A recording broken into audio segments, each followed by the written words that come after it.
Good morning, सुप्रभात दोस्तों। मेरा नाम अमित है और आप देखना शुरू कर चुके हैं आप सभी का अपना YouTube channel know your nature.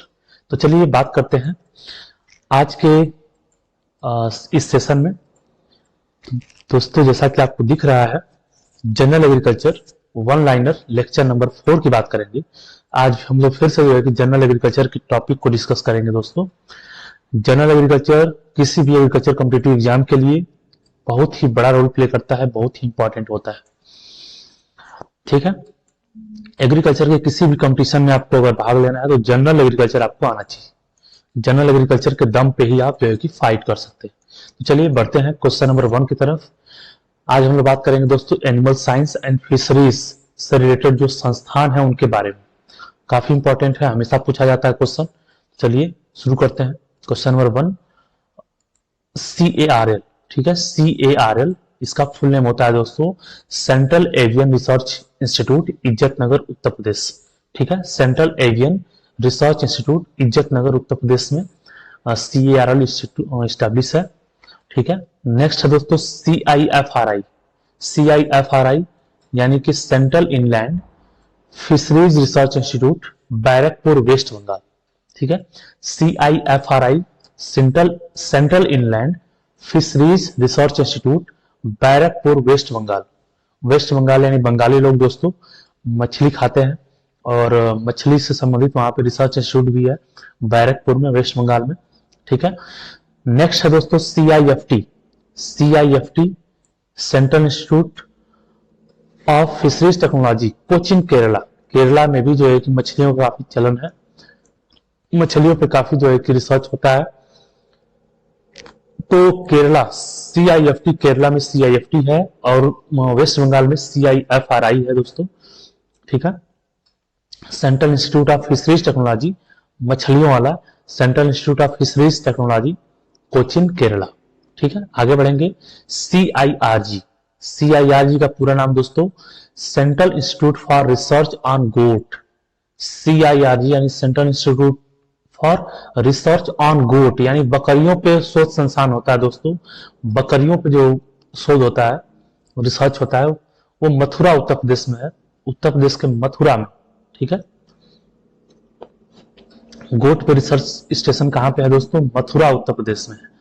अब बात करेंगे एनिमल साइंस एंड फिशरीज के बारे में ही आगे।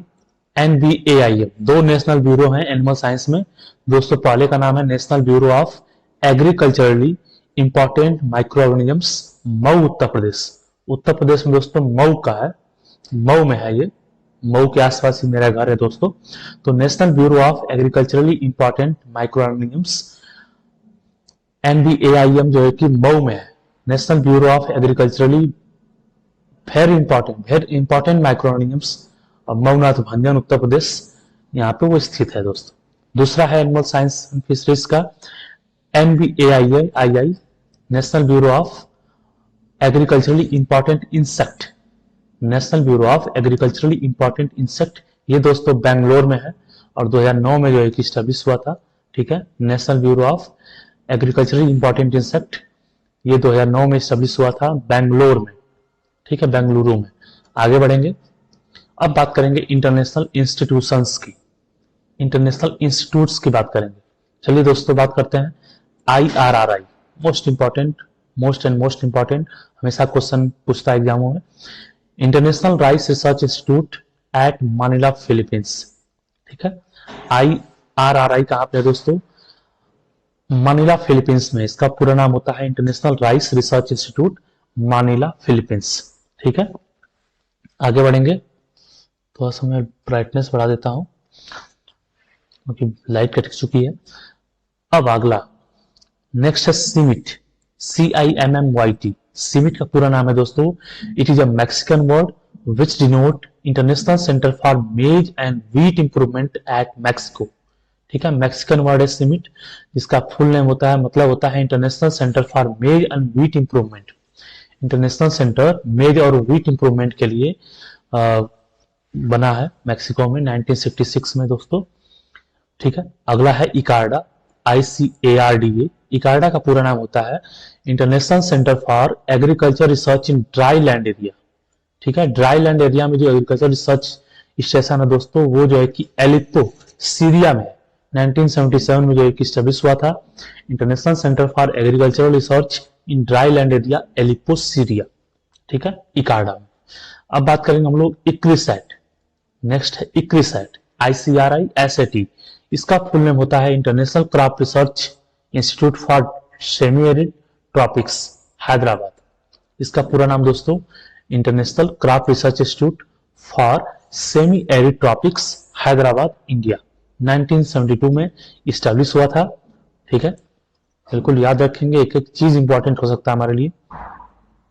अभी जो है कि बिहार में भी वैकेंसी आ गई है दोस्तों। बिहार में भी जो है कि शस्य विज्ञान अफसर गन्ना, हाँ ऐसे कुछ वैकेंसी आई है BPSC के द्वारा, तो काफी इंपॉर्टेंट हो सकता है हमारे लिए। आगे बात करेंगे हम लोग ICGEB। ICGEB इसका पूरा नाम होता है दोस्तों international centre for genetic engineering and biotechnology, Trieste, Italy and New Delhi, India, ठीक है। International centre for genetic engineering and biotechnology, Trieste, Italy और न्यू दिल्ली, दोनों में है दोस्तों। इटली में भी है और नई दिल्ली में भी है। International centre for genetic engineering and biotechnology Trieste Italy में और न्यू दिल्ली में भी है, ठीक है। आगे बढ़ेंगे IBPGR, most important, IBPGR international board of plant genetic resource, Rome, Italy. Rome, Italy में जो है कि प्लांट जेनेटिक रिसोर्स के ऊपर शोध होता है दोस्तों, रोम, इटली में। उसका पूरा नाम है IBPGR, 1974 में इस्टेब्लिश हुआ था, ठीक है। नेक्स्ट है दोस्तों AVRDC। AVRDC का पूरा नाम होता है Asian vegetable research and development centre, Taiwan, ठीक है। इसका पूरा नाम Asian vegetable research and development centre, Taiwan में इस्टेब्लिश है। अब बात करेंगे अगले की, उसका नाम है इक्रिसैट, ठीक है, इक्रिसैट, ICRISAT। इसका पूरा नाम होता है दोस्तों international crop research institute for semi arid tropics. Semi arid tropics के लिए जो इंटरनेशनल क्रॉप रिसर्च इंस्टीट्यूट है वो हैदराबाद, आंध्र प्रदेश में इंटरनेशनल है दोस्तों, ठीक है, इसलिए इसको हम लोग इंटरनेशनल में पढ़ रहे हैं। तो इंटरनेशनल काफी इंपॉर्टेंट है, इसमें से एक न एक जरूर पूछता है दोस्तों, ठीक है। आगे बढ़ेंगे इकार्डा, ICARDA। इकार्डा का पूरा नाम होता है दोस्तों international centre for agriculture research in dry area at Aleppo Syria. ICARDA के बारे में पहले ही बताया था मैंने कि international centre for agriculture research in dry area, dry area में जो एग्रीकल्चर रिसर्च होता है इंटरनेशनल सेंटर वाला, उससे वही इकार्डा है दोस्तों। एलिप्पो सीरिया में 1977 में स्टेब्लिश हुआ, ठीक है, और ड्राई लैंड एरिया में रिसर्च करने के लिए जाना जाता है एलिप्पो सीरिया में। CIAT का पूरा नाम अगर बात किया जाए तो international centre for tropical agriculture, Colombia, 1967। CIAT का पूरा नाम होता है international centre for tropical agriculture, ठीक है। ट्रॉपिकल एग्रीकल्चर के लिए जो इंटरनेशनल सेंटर है वो कहाँ पे है, कोलंबिया में है। 1967 में इसको जो है कि स्टैब्लिश किया गया था, ठीक है। आगे बढ़ेंगे, अब बात करते हैं दोस्तों क्रोनोलॉजी ऑफ एग्रीकल्चर। एग्रीकल्चर के जो घटनाक्रम है, ठीक है, कब एग्रीकल्चर जो है कि प्रकाश में आया, मैंने आपको कल बताया था। उसके बाद जो एग्रीकल्चर की घटनाक्रम है, जो एग्रीकल्चर का इतिहास रहा है, उसके बारे में बात करते हैं। चलिए समझते हैं। 1875, 1875 Indian meteorological department, IMD, Pune, Maharashtra. 1875 में जो है कि IMD पुणे, महाराष्ट्र में इस्टेब्लिश हुआ था। इंडियन मेट्रोलॉजिकल डिपार्टमेंट बनाया गया था 1875 में पुणे में, महाराष्ट्र के अंदर। और आज भी IMD जो है कि बहुत ही बड़ा रोल प्ले करता है एग्रीकल्चर सेक्टर में और इंडियन जियोग्राफी में। आगे बढ़ेंगे 1881। 1881 में जो है क्या हुआ था, सेपरेटेड डिपार्टमेंट ऑफ एग्रीकल्चर। 1881 से पहले जो है कि एग्रीकल्चर डिपार्टमेंट सेपरेट नहीं था। एग्रीकल्चर डिपार्टमेंट जो है कि एलाइड साइंस के साथ ही जो है कि पढ़ाया जाता था। लेकिन 1881 में जो है कि एग्रीकल्चर का एक अलग डिपार्टमेंट बना दिया गया, ठीक है। अब 1901 का घटनाक्रम देखते हैं दोस्तों। 1901 में एग्रीकल्चर सेक्टर में फर्स्ट इरिगेशन कमीशन बैठाया गया।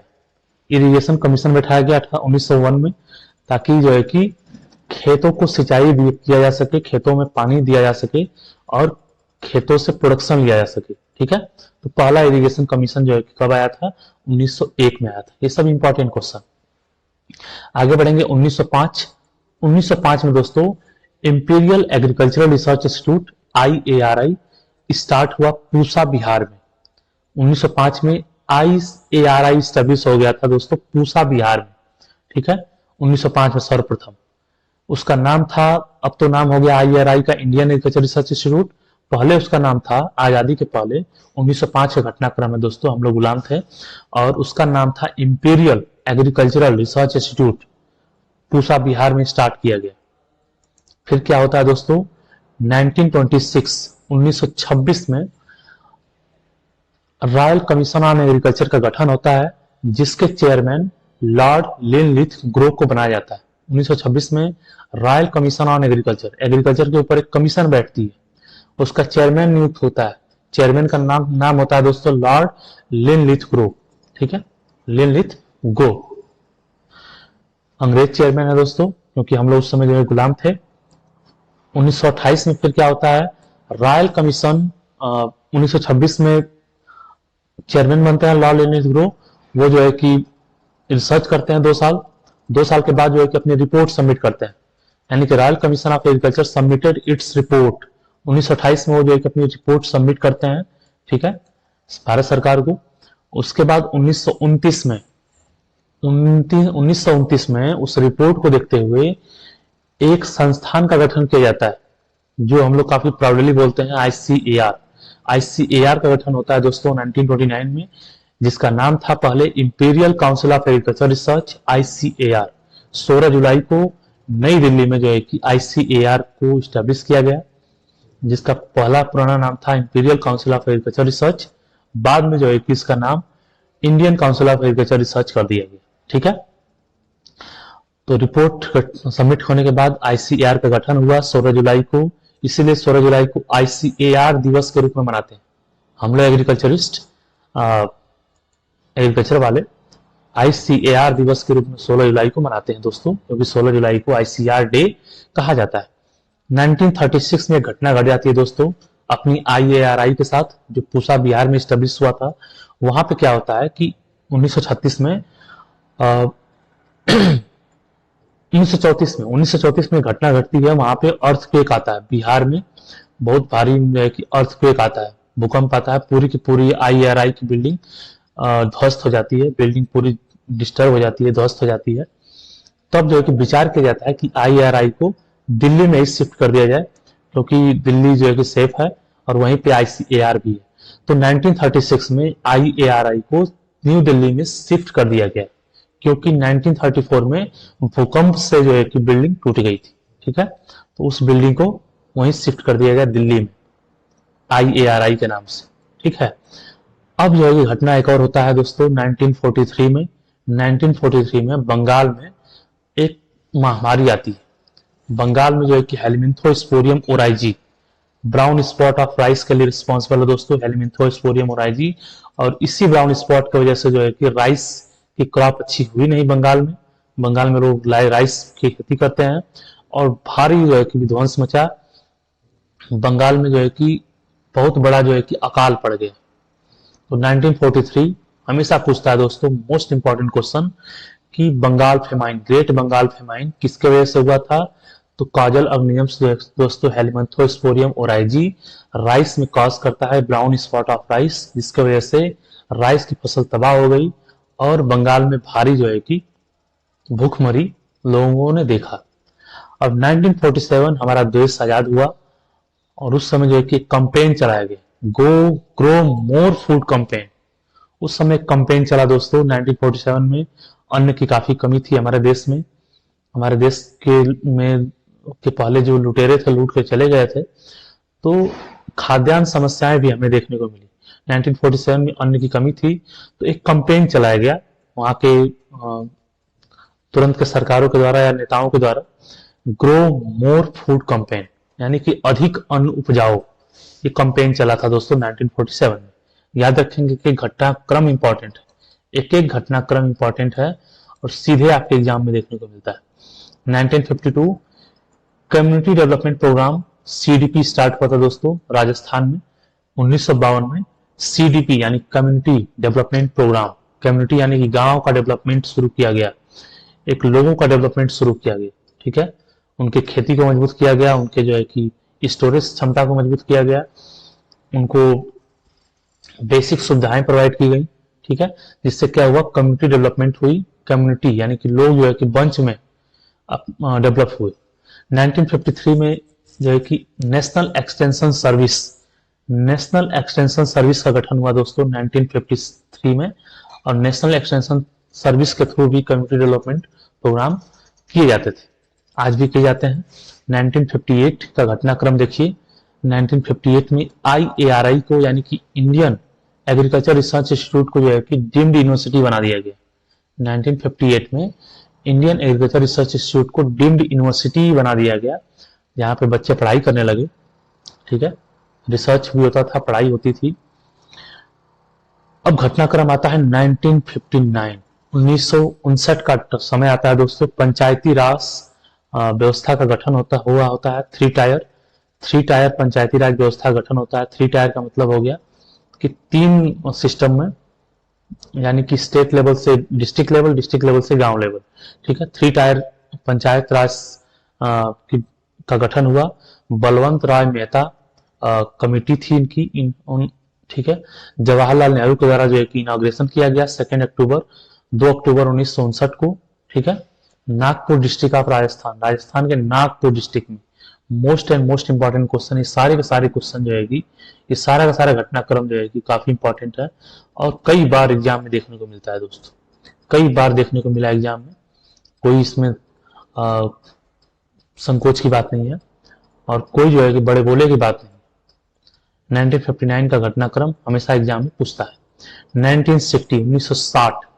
1960 में दोस्तों जो है कि गोविंद बल्लभ पंत साहब जो है कि उत्तर प्रदेश के मुख्यमंत्री होते हैं, और उन्हीं के समय जो है कि उत्तर प्रदेश में पहली एग्रीकल्चर यूनिवर्सिटी जो है कि इंडिया में, पूरे इंडिया में इस्टेब्लिश की गई, पंतनगर में, ठीक है।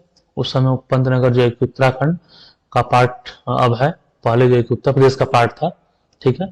तो पंतनगर में पहली एग्रीकल्चर यूनिवर्सिटी उत्तराखंड में खोली गई, GB Pant university of agriculture and technology के नाम से पंतनगर में, ठीक है। किसके पैटर्न पे खोली गई, on the pattern of land grant system of USA, USA का जो लैंड ग्रांट सिस्टम था उसके पैटर्न पे जो है कि पहली यूनिवर्सिटी उत्तराखंड में खोली गई थी दोस्तों, जो कि पहले उत्तर प्रदेश में था, ठीक है, 1960 में। आगे घटनाक्रम पे चलते हैं, काफी इंपॉर्टेंट है।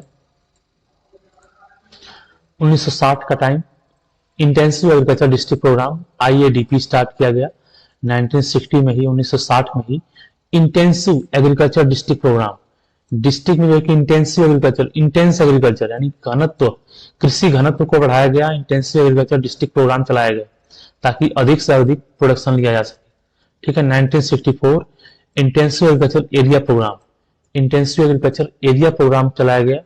1966 में high yielding varieties, green revolution का टाइम आ गया दोस्तों। 1965 एंड 1966 हाई यील्डिंग वैरायटीज आ गई। HYVP प्रोग्राम चलाया गया, जिसके वजह से ग्रीन रेवोल्यूशन आया, high yielding varieties programme, HYVP programme चलाया गया दोस्तों, जिसके वजह से ग्रीन रेवोल्यूशन आया और बहुत ज्यादा प्रोडक्शन देखने को मिला।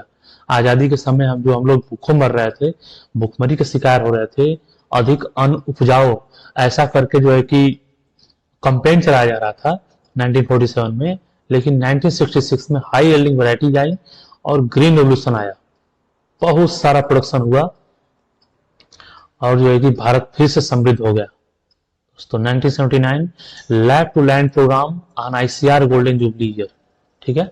1979 में लैब टू लैंड प्रोग्राम चलाया गया ICAR के गोल्डन जुबली ईयर में, यानी कि 25 साल कंप्लीट होने के बाद लैब टू लैंड प्रोग्राम चलाया गया, यानी कि जो लैब में रिसर्च होता है उसको किसानों तक, लैंड तक पहुंचाने का कार्यक्रम किया गया।